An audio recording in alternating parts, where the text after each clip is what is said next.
Ladies and gentlemen, young aspiring professionals, welcome to the 9th episode of the 12th podcast. Today's episode is incredibly special, as you can see from this lovely background behind me, which is Johan Cruijff Arena in Amsterdam, the home of the legendary Ajax Amsterdam, and this year also home of the SoccerX Europe. This club has seen many achievements and trophy celebrations over its 124-year-long history. One of the most coveted of them has been their Champions League victory in 1972 in Rotterdam. And the reason I'm mentioning this victory in 1972 is because I'm sharing the stadium with someone who was born in that year, and that is none other than the one and only Robbie Lyle, the founder of AFTV and a Global Fund Network. Robbie, welcome to the Talent Podcast. Nice to meet you. It's a pleasure to have you here. I'm gonna kick off and just put you right on the spot. How did you live through this past season? It was it was a brilliant season because for my team Arsenal, we had an incredible season. There was a lot of people who said that we wouldn't be able to follow up the season we had last year, which is we came second and we could have won the league. And we followed it up by challenging again, and we came within 2 points of winning the league. I mean, it was heartbreaking in the end. I personally believe that we had the best team, that we played the best football, we scored the most goals, we had the best defence. But Manchester City are a bit of a machine, and they just pipped us in the end. So it was really heartbreaking how it ended up. But I was proud of the performance of the team. And I think that we're in a really good position to challenge again next season. We've got a very young side, and we've got some brilliant players like Saka, Declan Rice. I think next year it could be our year. But we're challenging, we're knocking on the door. Let's not jinx that right now. Yeah. Robbie, it's a tradition at this podcast that first of all we ask our guests 3 introduction questions. Those questions are the same for every single one of them, and they are sort of meant to build a profile about our guests a little bit. I would like to ask you the first question. That is, what did you study in school? What did I study in school? Well, I studied like the sort of normal subjects that you'd study in the UK, which is like maths, English, geography. My subject I was really good at was history. That was like my favourite subject, and that was a subject I was really good at. I studied economics, government and politics, so a variety of subjects I studied. Now, what was your first job? My first job, I worked in the civil service.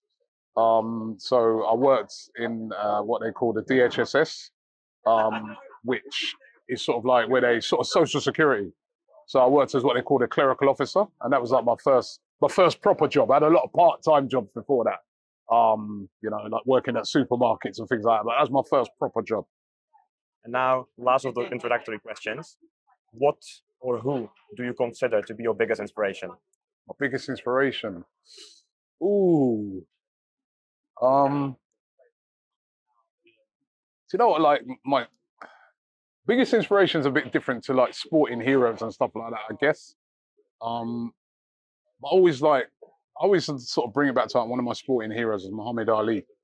You know what I mean? I just thought that, he was a guy that always stood by his principles.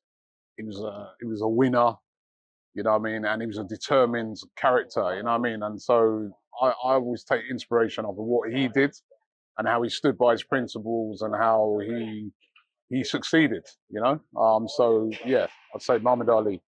Nice one. Now let's jump straight into the beginnings of Arsenal Fan TV. What inspired you to create this project in 2012? What it is like, I'm a lifetime Arsenal supporter, and I always felt that you didn't really have a platform where football fans, especially of my club Arsenal, could have a say about their football club. That you'd always hear from everybody else around football, players, ex-players, owners, pundits, journalists, but you never heard from the fans. If you look around the stadium, look how many people will be sitting inside here. Why did we never hear from any of them? So I wanted to create a platform in video where fans would be able to give their opinions on the football club that they love. I mean, fans, they travel around the country or around the world supporting their club. So that was the idea around it. And that's why I started it. Can you share some initial challenges that you had to face at the very beginning stages of? Well, obviously you're doing something new that's never been done before. So first of all, some of the people you go to interview, they're like, "Who the hell are you?" You know what I mean? You're not one of the established TV stations or whatever, you know. So that was a challenge at first. But listen, we started to get people to pretty quickly to come and talk with us. And then, you know, you face a lot of challenges around traditional media. So the traditional media sort of looked, I felt at them times they really looked down on us because they were like, well, who are these guys? What do they know? You know, what have they haven't come through the same sort of traditional sort of system that we have. And so there was a bit of a backlash from the traditional media guys. But, you know, I was sort of always that guy that I didn't really care. You know what I mean? You know, I'm like, you know, we're doing it anyway. We're going to persist with what we're doing. We're getting a great response from the fans. So I was like, we're going to persist. And that's exactly what we did. You mentioned traditional media, but you've worked for the BBC radio, right? As a host. Now, has that influenced your approach to AFTV a bit? Yeah, I worked in music, so it was completely different. I used to do a reggae, because I was a reggae artist back in the day. So I used to do a reggae show for BBC. It was like a local radio station. And yeah, that helped me a lot because I think where it really helped me was learning that skill of being able to interview people. So the reggae industry and the artists in reggae are notoriously difficult, you know, not always the easiest guys to interview. So that taught me that skill of being able to interview people that are not easy to interview. And then when, you know, I feel that when I now started going out on the road with AFTV and just speaking to people on the road straight after a game, or that's a particular skill as well. And I felt that, you know, I'd sort of learned that composure and sort of learned that way in which to ask the right type of questions. Now, let's take a look at the growth of AFTV. You guys have grown incredibly since your inception. How did you manage this transition from a small channel just run by you, two people, and to becoming a major voice among the world's football fans? Yeah, look, listen, it's been a challenge. It's been a journey. I always look on it. I say it's a journey because, you know, like we started off AFTV. It was two people. It was me and a friend of mine who was a cameraman. And then we just started interviewing fans, and it started to grow. And then you'd add one person. Then you'd be like, oh, we need a guy to do graphics. So we'd add a graphics guy later on. And as we started to make money, I would always put the money back into equipment and into getting people in. Like, I might be like, right, because at first I did everything, like me and my camera guy. So we do all the social media, we do the graphics, we do the interview, we do everything, right? But as you start to grow, you start to realize that now you need to bring in people to help you. So you need to bring in another camera guy, you need to bring in a graphics designer, you need to bring in someone who's going to do presenting as well. So it's been a journey with it, and I feel that that's why I'm really happy with the team that we have. It's a really good team because I feel that because we've grown over a period of time, the decisions we've made, mainly when it comes to like bringing people in, has been very, very good, and we've brought in the right type of people, and it feels like I always want our sort of team to feel like a family setting, and I think we kind of got that, you know. So, but it's the growth has been incredible. As I said, two people. Now, like across the two channels that I have, which is AFTV and DR Sports, we employ, I think it's 23 people permanently. We've got 3 studios in London. We've got a load of other people who work for us, like, on a part-time basis. So it's a big organization now, but it just grew out of 2 people. Throughout this long journey, have there been any moments that got really stuck into your memory as such, that you in the beginning thought would never be possible for you? Oh yeah, I mean, like, every time I do stuff, I'm just so grateful. Like even being here now, I remember when I first started doing AFTV and I heard about SoccerX, and I was like, oh, I'd love to be able to get to that conference, right? Because that must be, and I remember I spoke to somebody, they said, yeah, Robbie, that'd be a good thing for you guys to be at, because there's lots of people in the industry. And I was like, yeah, that'd be a good thing to get to be at. But then I remember I went onto like their website and saw how much it was to get. I was like, no chance. We ain't got none of that money. Now, you know, I was at SoccerX in Miami last year, and they're asking me to come and speak. And they're paying for me to come over and speak at the event. I'm speaking at this one. That's a massive turnaround. I mean, the amount of countries that I've been to through, you know, AFTV and DR Sports has been incredible. I mean, you know, I've been everywhere: Australia, America, China, Africa. I mean, we did something in Africa this year, where in Ghana, where we watched. We went around the country and we did like a real vlog of, you know, our experiences through, you know, my eyes, and also speaking to lots of fans in Ghana. And then we ended up by doing what we call a watch party, where we watched the game with about 1,000 Ghanaian fans, Arsenal fans, on a big screen outside. It was incredible. And every time I do things like that, I'm just like, I have to pinch myself and say, this is mad what we're doing. And mad in all these other countries, you know what I mean? Like, I got to China, they were waiting for me at the airport with like banners, and I was like, this is mental, you know? So, yeah, I mean, I'm so grateful. And I think it just goes to show that, you know, if you do put the work in, and I know it's a cliche that's often used, right? But it is true. If you do put the work in, there's a lot you can achieve. There's a lot that way beyond what you think, way beyond. And that's a fact. And I think I back that up with what my journey's been. I think you can look at, you know, even I look in like the sort of YouTube social media space, I look at guys like KSI and these sort of guys, and what they started doing in their room to where they are now. I mean, it's absolutely incredible. You are definitely living proof of that. If you really put all the work in, yeah, there's really nothing. But you've got to put the work in. Of course. And I mean, it doesn't come with not doing that. It comes with like putting the work in. It's a journey. It's a bit like being at school.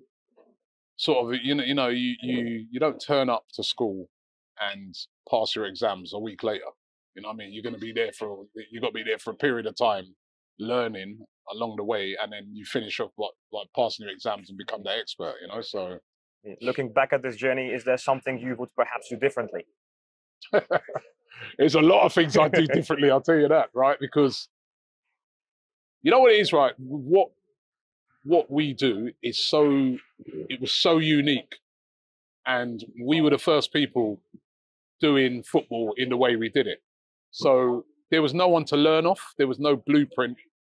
You know, I couldn't look at someone and say, oh, he's done that and he's made that mistake, so let me avoid doing that. I had to make that mistake first to then learn. And some of those mistakes you make, you learn the hard way, the very hardest way. So there's too many for me to name, to even just say pick one. I mean, we've made a lot of mistakes, but mistakes will make you better. They make you better if you take them on as a positive. You can really improve. You know. Indeed. Now, speaking of mistakes, AFTV has faced its share of controversies. Lots. How do you handle criticism, and how do you navigate the challenges that come with such a high profile platform? You have to have quite a thick skin, you know, because, you know, you get a lot of criticism. As I said, when you're doing something new, especially when you grow something really big, that's what comes, and it's social media, so people can have their instant reactions to everything. So you get a lot of criticism. You know, I mean, we face, I feel, unprecedented criticism because, like, we were coming up in an industry where we're doing it differently to the way it's always been done. When you've got a traditional industry that's always done it one way, and you come along now and you start doing things differently, and you're letting fans talk, and we face like huge backlashes. There's some of the controversies we faced that I felt was so unfair. But then you just have to then look on it and say, right, but actually we're doing something really good, because we wouldn't be facing these controversies if we weren't doing something good. And if we weren't building something that certain people are frightened of. So, you know, I've sort of over the years learned to sort of deal with controversies, deal with criticism. It's not always easy, I ain't gonna lie. You know, I mean, sometimes you know, you see stuff being said about you that's really, really inaccurate and really, really unfair. And you know, you can get you down, you know what I mean? But I've just, over the period of years, I've just learned to just say, you know what, not going to read that. That's a waste of time. That's, you know, oh yeah, they said that, but in 3 days' time, nobody will remember that. You know, my job is to just keep making good content. And I let the people, because numbers don't lie, I let the people that watch our content talk. I mean, I used to have like loads and loads and loads of different big media outlets saying to us, oh yeah, I bet you're happy that Arsenal are losing when we was going for a bad period because that helps your numbers. But in the last 2 seasons, when Arsenal have been really, really good, challenging for the league, and our numbers have still been through the roof, I haven't heard none of them guys come and say, well, actually, their numbers are still good, or, you know what I mean? They've all, so those are the sort of things where you know what you're doing, you know the numbers, you know how your audience is receiving your content. Why are you worried about some people that are worrying themselves about you? You know, that's how I approach it. Of course. Now, some of your content that you obviously it involves interviewing fans, and sometimes they can be very critical, right? Mm-hmm. How do you manage to really balance all of this? So you provide a platform for the fans, but then all of this while maintaining a positive relationship with the club itself. How does this work? So the balance I try to put on it is like, if I'm speaking to a fan and he's saying something very controversial, I guess, and that's his opinion, he's entitled to say that, I will try to put a counter argument.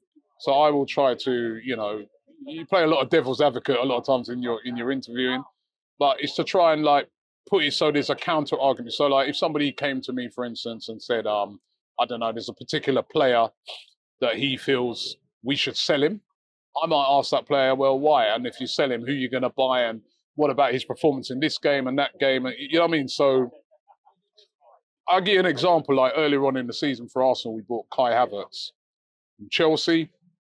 Wasn't really a popular signing because we paid a lot of money for him, and he come from Chelsea. And Arsenal fans don't like Chelsea, right? And we've had a few players from Chelsea before that have not proved to be very good, right? So he comes in, and after a few games, there's already a lot of fans like, what a waste of money, useless. Rob. Now, my counter argument to them when I was interviewing them was, well, you've got to give him a chance. He's only had 3 games. How can you judge him after 3 games? You've got to judge a player over a season. But so I was putting those sort of arguments, and he came really good. He became one of Arsenal's best players for the season. So it's about trying to put that, you know, try to have that balance. It's difficult sometimes because, you know, in the period when Arsenal were doing really, really badly, you know, and I guess if he was doing one for Ajax right now, it'd be very hard to find a fan who's very positive about the way Ajax has been playing. And you also have to be honest in the delivery of your content. You can't come and try to spin absolute positive on every Ajax fan, because everybody watching it's going to go, it's not real, because we all know that as a whole, the Ajax fan base at the moment, I'm just speaking, you know, I mean, of what I probably think's happening, they're probably a bit disgruntled because of the performances. So there's also a balance in making sure that, you know, the stuff that comes across is real, you know, but I just try to do it that way. Just I put a balance to the argument. But sometimes if things are bad, they're bad.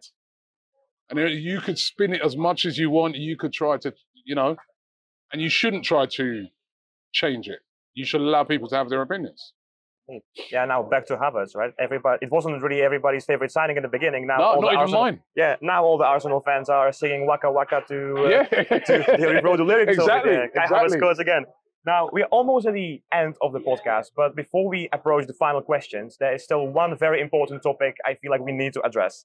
You've done a documentary with ITV, and it got released in March 2020, where you discuss racism in football. Yeah.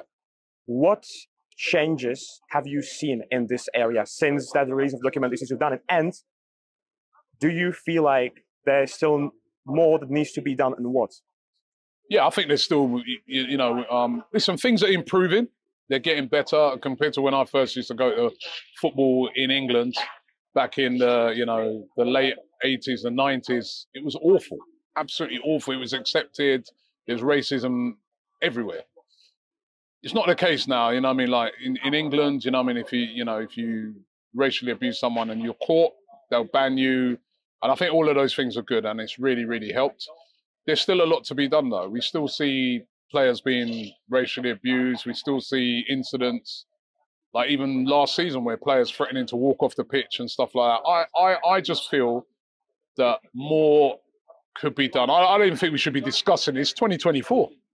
And we're still discussing racism in football and homophobia in football. It's mad. In my view, you know what I mean? We should not be discussing these things. It should be gone. And I just feel that the governing bodies like FIFA, UEFA, the Premier League, just need to have a zero tolerance to racism, and it'll be gone. If you turn around to a club of this size, and I'm not saying in anything that there's any problems here, Ajax, I really don't know, but say you turn around to a club like Ajax, right? Say they had a racist problem here. And the authorities turn around to, say UEFA turn around to them and said, right, if you don't sort out the problem, we're going to ban you from being in the Champions League. You won't be allowed in it, because our competition states that, you know, it's for everybody. And that means for everybody. If you're a fan, whatever color, race, creed, you can come. For the players, same thing. And if you're not going to stick to that, and you're going to allow racism in your ground, and you're not going to do nothing about it, you're out. What do you think would happen here? They will take every single measure possible to get rid of that problem, because they're going to lose loads and loads of money. So you really think that? So those are the sort of things that need to be done. Not like if you turn around to a club like this and say, all right, what we're going to do is that stand over there, we're going to close that down for the next game. Who cares? Nobody cares about it. That's not taking a problem seriously. When you take a problem seriously, the consequences are serious. And I just feel that time and time again, we see these incidents, you know, right across European football in particular, where these incidents of racism happen and a team is fined £30,000 or they shut their stadium for a game. And those guys who've done the deed of the race, they're back the next week. No, they should never be allowed in that stadium again. And if the teams have that problem and they can't sort that problem out, then you're not welcome in to the competitions until you sort the problem out, and you then deal with those consequences of losing loads and loads and loads of money. If you want to stick with these people that are coming in there and causing those problems, then you're out. So, and then the problem's dealt with pretty easily. So what you say is really zero tolerance policy should be in place. Zero. If something's serious, if it's as serious as they say, the consequences, when they were going to do the Super League, right, UEFA turned around to clubs and even players who had nothing to do with the Super League coming about, they turned around and they said to players, if you play in that, we are going to stop you even from playing for your country. The players had nothing to do with the Super League, you know. They was as surprised about it as the actual clubs. And they said to clubs, if you go into that Super League, you're banned from all competitions, leagues. You know why? Because they saw the money they were going to lose, and they were serious about the actions they took to stop it. So why can't they do that when it comes to racism? Why is it, oh, we give you a 30 grand fine? You know what my impression of it is? They're not serious. That's my impression, and that's the impression of a lot of, say, black people and people of color and people who are gay, and that's their impression, is that it's not taken seriously enough. And until that happens, we're always going to have these problems propping up. You know, a lot of times you see it's the same teams over and over again. Why are they allowed to still be in competitions?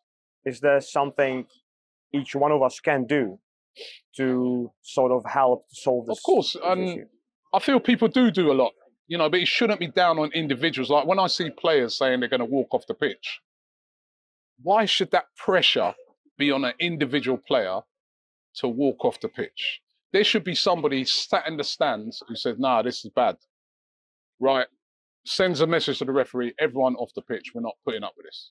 Why does it come down to a player to then have to like disrupt that whole? That's a big decision for a player to take.